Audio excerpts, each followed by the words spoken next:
Sa pag-aalaga ng baboy, wala tayong ibang hinahangad kundi tayo ay kikita. Kailangan mabilis ang paglaki ng ating mga alagang baboy, mabigat ang timbang at saka syempre manipis ang taba. So ang mga hinahanap natin na ganyan mga ka-farmers ay makukuha natin sa quality na feeds, ang Bimig Premium. Sako na silyado at protektado para siguradong sariwa na feeds ang kakainin po ng ating mga baboy. Ang Bimig Premium kasi ay mas pinaganda ang bagong formulation.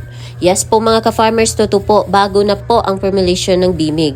Kaya pansin po natin mga ka-farmers na yung mga baboy po natin na pinapakain natin ng Bimig ay mas magagana na po sila kumain. Base nga po sa experience namin mga ka-farmers mula po sa Brand X, tapos lumipat kami sa Bimig, diretsong kain na po ang ating mga baboy. Pagkabigay kaagad natin ng feeds, walang pag-aalinlangan, kumakain agad sila. So meaning po, maganda talaga ang bagong formulation ng Bimig ngayon. Subukan nyo po mga ka-farmers nang mapatunayan po ninyo na talaga namang magagana kumain ng ating mga baboy sa Bimig Premium ang quality na feeds. So itong pinapakain natin ito mga ka-farmers ay kakasimula pa lang nila sa grower. So bali, pangalawang araw pa po mga ka-farmers. So wala pong feeds transition, walang halo-halo po mga ka-farmers.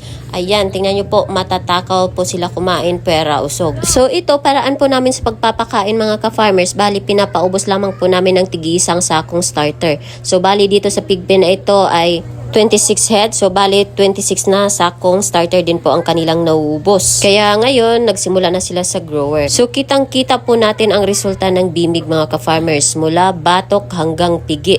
Bukod kasi sa protina mga ka-farmers, mas pinasustansya increase in digestible amino acids, vitamins and minerals para sa maayos na muscle development at para iwas stress at pagtatay mga ka-farmers. Kaya siguradong kung gaano karaming Bimig feeds ang kinakain ng ating baboy ay makikita agad natin sa katawan. Tsaka ang kagandahan po ng Bimig feeds mga ka-farmers, mabibigat po ang timbang ng ating mga baboy dahil bukod sa mabilis ang kanilang paglaki ay maninipis po ang taba. So alam naman po natin mga ka-farmers, kapag manipis po ang taba or maganda ang quality ng baboy natin, ng karne, ay mabigat din po ang timbang. Yung pagkakaroon kasi ng maninipis na taba or magandang quality ng karne mga ka-farmers ay bukod po sa lahi ng baboy na inaalagaan mo, nakakatulong din po ang feeds dyan. Ayan, so Bimig Premium na po tayo.